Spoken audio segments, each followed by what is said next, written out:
Hello students, this is your bio class. तो बच्चों, आज के हम टॉपिक में बात करने वाले हैं dicot root, monocot root, dicot stem, monocot stem, ये सब हम आज पढ़ने वाले हैं। तो चलिए बच्चों शुरू करते हैं डाइकॉटिलिडनस रूट से। तो सबसे पहले बच्चों अगर हम बात करें, जो डाइकॉट रूट हैं इनके अंदर जो आउटर मोस्ट लेयर होती है डाइकॉट रूट की, उसे हम कहेंगे एपिडर्मिस।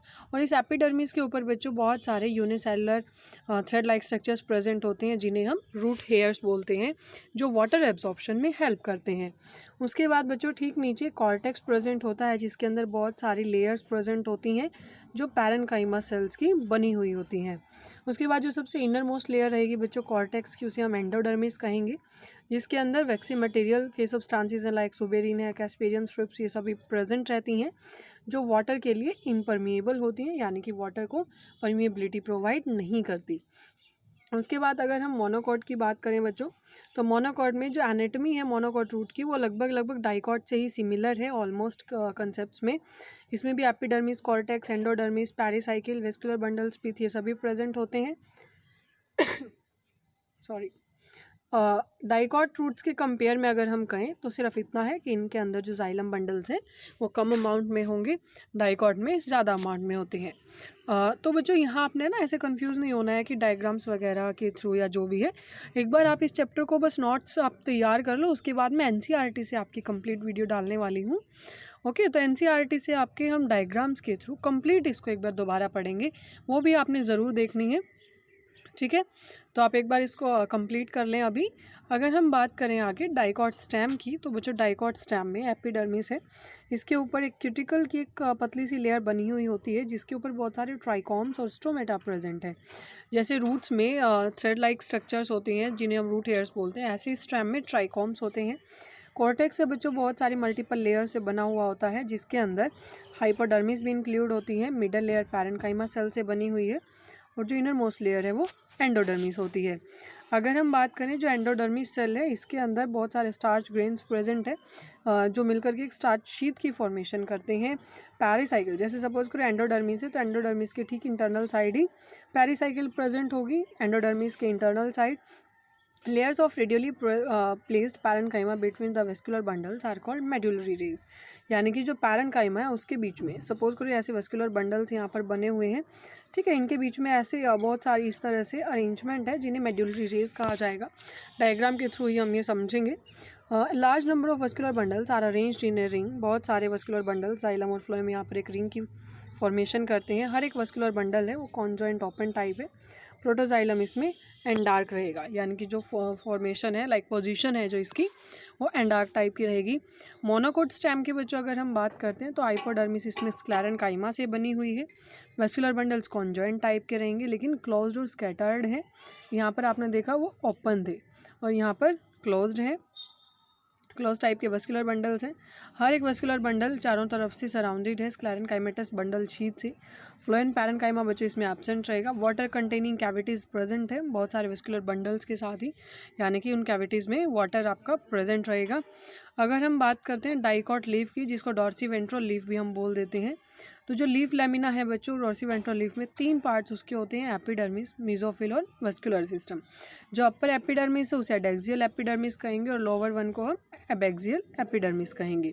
बहुत सारे स्टोमेटा बच्चों ध्यान रखना एबैक्सियल एपिडर्मिस पे, यानी कि लोअर एपिडर्मिस पर प्रेजेंट होती हैं। 2 तरह की मेसोफिल सेल्स इसके अंदर होती हैं, जो हमने ये पढ़ा सेकंड मेसोफिल, एक है पैलिसेड पैरेन्काइमा और another one spongy parenchyma. Important है, 2 तरह की मेसोफिल सेल्स हैं, पैलिसेड और स्पंजी पैरेन्काइमा, ठीक है।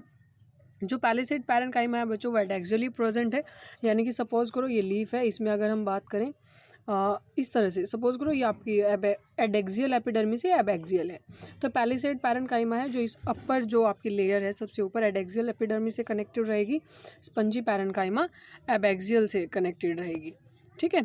उसके बाद अगर हम बात करें जो स्पंजी पैरेन्काइमा, ये हमने अभी पढ़ा कि उस ठीक पैलिसेड पैरेन्काइमा के नीचे है, लोअर एपिडर्मिस तक हमारी एक्सटेंड करती है। उसके बाद बहुत सारे लार्ज स्पेसिस भी इसमें प्रेजेंट होते हैं, एयर कैविटीज़ भी होती हैं स्पंजी पैरेन्काइमा की सेल्स के बीच में। वेस्कुलर बंडल्स हैं बच्चों, इनमें एक thick wall bundle sheath present होती है वेस्कुलर बंडल्स के चारों तरफ। सेम अगर हम मोनोकॉट लीफ की बात करते हैं, आइसोबाइलेट्रल या मोनोकॉट लीफ भी जिसको बोल दिया जाता है, इसमें स्टोमेटा बच्चों दोनों ही सरफेस पर प्रेजेंट रहेंगे आइसोबाइलेट्रल लीफ में। मेसोफिल इसमें डिफ्रेंशिएटेड नहीं होता पैलिसेड और स्पंजी पैरेन्काइमा में, यानी कि सिंपली हम ये कहेंगे कि मेसोफिल प्रेजेंट है but not differentiated into palisade and spongy parenchyma. इसके अंदर कुछ एडेक्सियल एपिडर्मिस सेल्स हैं ग्रास में जो मॉडिफाई कर जाती हैं बहुत सारे लार्ज एम्प्टी सेल्स में। ये बहुत इंपॉर्टेंट पॉइंट है, इसमें बहुत सारी एडेक्सियल एपिडर्मिस सेल्स हैं ग्रासेस के अंदर जो मॉडिफाई कर जाएंगी बहुत बड़ी बड़ी और एम्प्टी सेल्स में, जिन्हें ब्यूलीफॉर्म सेल्स कहा जाता है। क्या कहेंगे? ब्यूलीफॉर्म सेल्स। तो जब भी ब्यूलीफॉर्म सेल्स वाटर एब्जॉर्ब करती हैं वो टर्जिड हो जाएंगी और जो लीफ है वो खुद को सरफेस एक्सपोज कर देता है, और वाटर स्ट्रेस के टाइम पर जो ब्यूलीफॉर्म सेल्स हैं वो फ्लैसिड हो जाती हैं और वाटर खुद को अंदर की तरफ कर्ल कर लेगा जिससे वाटर लॉस कम से कम हो। यानी कि सपोज करो ब्यूलीफॉर्म सेल्स ने इस टाइम वाटर एब्जॉर्ब किया है तो इस तरह से लीफ कम्प्लीटली ओपन है, एक्सपोज सरफेस है, और जैसे ही स्ट्रेस की कंडीशन आई तो ऐसे ऐसे ये खुद को कर्ल कर लेगा, यानी कि ऐसे ऐसे रैप करना शुरू कर देगा, अंदर की तरफ है ना खुद को कर्ल करना शुरू कर देगा ताकि कम से कम यहाँ पर वाटर लॉस हो। उसके बाद बच्चों सेकेंडरी ग्रोथ अगर हम डिस्कस करें तो सेकेंडरी ग्रोथ जो मेनली है वो प्लांट की, देखो एक तो लेंथ की बात होती है और एक होती है गर्थ की, ठीक है। तो सेकेंडरी ग्रोथ प्लांट की गर्थ को इंक्रीज करने के लिए हम डिस्कस करेंगे कि जो increase in girth of a plant body is called secondary growth.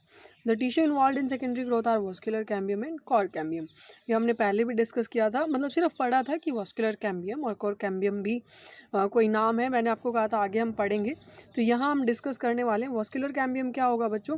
जो यंग स्टेम है उसके केस में जो वॉस्कुलर कैम्बियम है वो पैचेस में, यानी कि ऐसे पैचेस में प्रेजेंट होगा as a single layer between the xylem and phloem.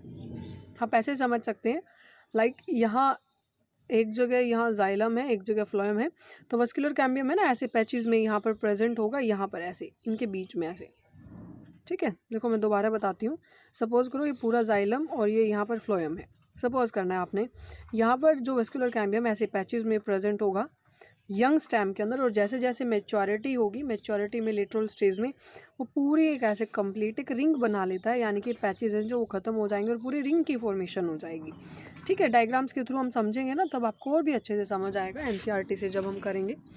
एक बार आप ये समझ लें, सिर्फ एक रफ़ आप दिमाग में आइडिया इसका, या मतलब एक रफ़ जो रिवीजन है वो ले, और उसके बाद हम एनसीईआरटी से भी करेंगे। नोट से जो मेन वो आप तैयार कर लें। एक्टिविटी ऑफ कैम्बियल रिंग, तो बच्चों जो कैम्बियल रिंग है जो मैंने अभी आपको कहा कि मैच्योरिटी में वो इस तरह से रिंग बना लेगा, कैसे बनेगी वो जो कैम्बियल रिंग है वो एक्टिव हो जाती है और वो नई सेल्स को कट ऑफ करना शुरू कर देती है, दोनों ही तरफ, इंटरनल साइड भी और एक्सटर्नल साइड भी, यानी कि इनर और आउटर साइड। जो सेल्स हैं बच्चों कट ऑफ होने के बाद पिथ की तरफ हैं जो मैच्योर हो जाएंगी सेकेंडरी जाइलम के अंदर, और जो पेरिफेरी की तरफ हैं वो मैच्योर हो जाएंगी सेकेंडरी फ्लोएम में। यानी कि अगर हम बात करें पिथ की तरफ, यहाँ पिथ की तरफ जो मैच्योर होंगी वो कौन सी होंगी हमारी सेकेंडरी जाइलम, और यहाँ पेरिफेरी की तरफ सेकेंडरी फ्लोएम, ठीक है। तो आपने ध्यान रखना है यहाँ हमारे आसपास जाइलम है और यहाँ पेरिफेरी की तरफ हमारा सेकेंडरी फ्लोएम तैयार होगा। जो कैम्बियम है और भी ज़्यादा एक्टिव होता है बच्चों इनर साइड में एक्सटर्नल की बजाय, तो हमने पढ़ा है अभी कि इनर साइड में हमारे सेकेंडरी जाइलम ज़्यादा है, तो जिसके रिजल्ट में सेकेंडरी जाइलम ज़्यादा बन जाएगा सेकेंडरी फ्लोएम से। तो प्राइमरी और सेकेंडरी फ्लोएम है धीरे धीरे वो क्रश हो जाएंगे, क्यों? क्योंकि वहाँ पर लगातार फॉर्मेशन और एक्यूमुलेशन हो रही है सेकेंडरी जाइलम की।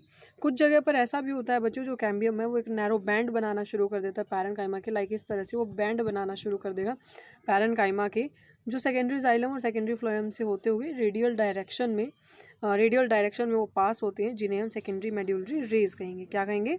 Secondary medullary rays. तो ये भी आपने नोट कर लेना है। उसके बाद बच्चों हमारा आता है spring wood and autumn would. Spring would क्या होता है बच्चों, जो कैम्बियम है वो बहुत ज़्यादा एक्टिव हो जाता है स्प्रिंग सीजन में, ठीक है। कैम्बियम में हमने पढ़ा कि वैसे तो नॉर्मली हमने पढ़ा कि इनर साइड ग्रोथ ज़्यादा होती है, स्पीडली होती है, और जो पेरिफेरी की तरफ है जो फ्लोएम है वो कम मतलब थोड़ा आराम से ग्रोथ करेगा in compare than secondary xylem. तो धीरे धीरे जो प्राइमरी सेकेंडरी फ्लोएम है वो क्रश भी हो जाता है, ये सब हमने पढ़ा। लेकिन कैम्बियम बच्चों स्प्रिंग सीजन में थोड़ा ज़्यादा एक्टिव होता है और वो विंटर्स के टाइम पर कम एक्टिव होगा। तो स्प्रिंग के टाइम पर क्या होगा, बहुत सारे नंबर हैं जो जाइलम एलिमेंट्स के वो बन जाएंगे और बहुत सारी वाइडर वेसल्स बन जाएंगे, और विंटर के टाइम पर लेस जाइलम एलिमेंट्स बनेंगे और नैरो वेसल्स रहेंगी। यानी कि विंटर के टाइम पर नैरो वेसल्स हैं, तो हमारा जो स्प्रिंग सीजन है वहाँ पर उस टाइम पर वाइडर वेसल्स हैं। तो जो वुड इस टाइम बनेगी बच्चों समर के टाइम पर उसे हम कहेंगे स्प्रिंग वुड, और जो वुड हमारी बनेगी विंटर के टाइम पर उसे हम कहेंगे ऑटम वुड, ठीक है। तो इस तरह से दो तरीके से हमने डिस्कस किया है, one is spring wood and another one is autumn wood. Two kinds of wood appear as alternate concentric rings into transverse section of trunk of a tree. These are called N1 rings and provide information about the age of the tree. Suppose करो ये एक tree यहाँ given है, इसको अगर आप यहाँ से कट करते हो, ठीक है, यहाँ से कट करने के बाद आपको इस तरह से इसका राउंड जो ट्रंक है वो दिखाई दिया। तो इसमें कहा गया है कि जो ये अल्टरनेट कंसेंट्रिक रिंग्स बनती है, यानी कि इस तरह से अगर आपने कभी पेड़ के जो गट्ठे होते हैं उनको कटे हुए देखा हो, तो यहाँ पर आप देखते हैं ऐसे रिंग्स सी बनी हुई होती हैं, जिनको एनुअल रिंग्स कहा जाता है, जो एक पर्टिकुलर सीजन के अकॉर्डिंग ही बनती हैं, जिससे हम जो ट्री है उसकी एज को फाइंड आउट कर सकते हैं। उसके बाद आता है बच्चों हमारा heartwood and sapwood. Old trees के अंदर क्या होता है, जो सेकेंडरी जाइलम का जो बड़ा पार्ट है वो डार्क होगा कलर में, हार्ड होगा, साथ में रेजिस्टेंट होगा कि उसको कोई भी माइक्रो ऑर्गेनिज्म और इंसेक्ट्स अटैक नहीं कर सकते। तो जो ये ओल्ड ट्रीज़ में जो ये ग्रेटर पार्ट हुआ डार्क कलर में, ये प्लांट को स्ट्रेंथ भी प्रोवाइड करता है। और ये हमारा डेड एलिमेंट से बना होता है, जिसके अंदर बहुत सारी लिग्निन से यानी कि लिग्निफाइड वॉल्स प्रेजेंट है। तो इस वुड को बच्चों हम बोलते हैं हर्ट वुड। और हर्ट वुड का जो मेन फंक्शन है वो मैकेनिकल सपोर्ट देना, लेकिन ये कभी भी वाटर कंडक्ट नहीं करती। ध्यान रखना है, हर्ट वुड वाटर कंडक्ट नहीं करती है और सैपवुड वाटर कंडक्ट करेगी। ये मैकेनिकल स्ट्रेंथ देगी, ये मैकेनिकल स्ट्रेंथ नहीं देती। यहाँ आप देख सकते हैं पेरिफेरल पार्ट पे क्या होगा, सेकेंडरी जाइलम लाइटली कलर्ड है, ये डार्क कलर्ड था, इसको हम सैपवुड बोलते हैं और ये conduction of water and minerals में हेल्प करता है। ओके, तो यहाँ तक कोई डाउट नहीं होना चाहिए। अब बस हमारा ऑलमोस्ट लास्ट टॉपिक है, ये कंप्लीट ही कर लेते हैं चैप्टर को। कोर कैम्बियम की अगर हम बच्चों बात करें, वस्कुलर जो कैम्बियम है वो हमने पढ़ा। अब कोर कैम्बियम हमारा लास्ट टॉपिक रहता है। मेरिस्टेमेटिक टिश्यू हैं बच्चों जो डेवलप करते हैं कॉर्टेक्स रीजन में।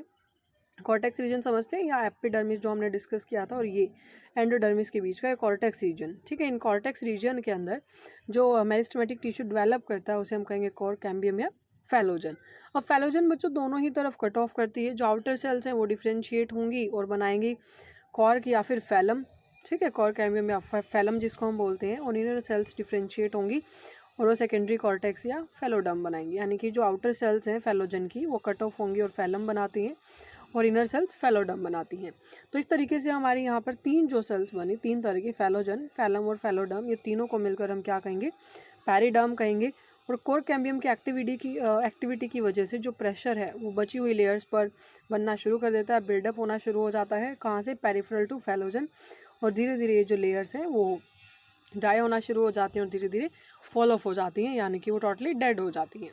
लेंटिसेल्स बच्चों क्या होते हैं, कुछ रीजन्स ऐसे हैं जहाँ पर जो फैलोजन है वो पैरेन्काइमेटस सेल्स के जो आसपास जो एरिया है वहाँ कट ऑफ करना शुरू करती हैं और धीरे धीरे वो मतलब बाहर की तरफ एक्सपोज हो जाती हैं। आउटर साइड वो कट ऑफ करना ज़्यादा शुरू कर देती हैं कॉर्क सेल्स की बजाय। तो जो पैरेन्काइमा है वो जल्दी रप्चर हो जाएगी एपिडर्मिस से और एक लेंस शेप्ड ओपनिंग बना लेती है। सपोज करो ये प्लांट है और यहाँ पर आपने देखा हो इस तरह से, ठीक है, इनके बीच में ऐसे कई बार ओपनिंग्स बनी हुई होती हैं ऐसे, तो जिनको हम लेंटिसल्स बोलते हैं। लेंटिसल्स बच्चों एक्सचेंज ऑफ गैसेस में हेल्प करते हैं between atmosphere and internal tissue of the stem. Okay, अब बिल्कुल अगर हम सबसे लास्ट के पॉइंट की बात करें तो सेकेंडरी ग्रोथ रूट्स के अंदर इसमें कुछ भी अलग नहीं है, ऑलमोस्ट जो हमने अभी तक पढ़ा सेम वैसे ही रहेगा। जो वेस्कुलर कैम्बियम है डाइकॉट रूट में वो ओरिजिनेट करता है from the tissue just located below the phloem bundles, यानी कि जो वेस्कुलर कैम्बियम कहाँ से बनेगा, फ्लोएम बंडल के ठीक नीचे जो टिश्यू प्रेजेंट है वहाँ से। Portion of pericycle tissue present above the protoxylem form a continuous wavy ring, यानी कि पेरिसाइकिल जो टिश्यू है वो हमारा प्रोटोजाइलम के ठीक ऊपर प्रेजेंट है और जो एक वेवी रिंग, इस तरीके से एक वेवी रिंग की फॉर्मेशन करता है जो धीरे धीरे सर्कुलर भी बन जाएगी। बाकी के जो स्टेप्स हैं बच्चों जैसे ही हमने डाइकॉट स्टेम में डिस्कस किए बिल्कुल एज इट इज़ रहेंगे। सेकेंडरी ग्रोथ है वो इसके अंदर स्टेम्स और रूट्स में जिम्नोस्पर्म्स में होगी, लेकिन कोई भी मोनोकॉट में सेकेंडरी ग्रोथ नहीं होगी। इंपॉर्टेंट पॉइंट है, सेकेंडरी ग्रोथ हमेशा जिम्नोस्पर्म्स में हम ऑब्जर्व करते हैं, स्टेम और रूट्स में, लेकिन कभी भी मोनोकॉट्स में ये ऑब्जर्व नहीं की जाती, यानी होती ही नहीं है। ओके, तो ये चैप्टर बच्चों आपने कर लेना है, इसके नोट्स वगैरह आप साथ साथ तैयार कर लें। कोई टॉपिक आपको नॉर्मली नहीं समझ आया इसमें से तो आप बता देना। अब उसके बाद हम एनसीईआरटी से मैं आपकी वीडियो अपलोड कर दूंगी। कुछ स्टूडेंट्स ने कहा मुझे कि एनसीईआरटी से और भी अच्छे से समझ आएगा, तो डोंट वरी, आप एक बार ये चैप्टर अब कंप्लीट कर लें, आगे से एनसीईआरटी से ही हम डिस्कस किया करेंगे। ओके, तो यहाँ तक अगर कोई डाउट है तो आप बता देना, अदरवाइज़ हम जो नेक्स्ट वीडियो है वो एनसीईआरटी से डिस्कस करेंगे।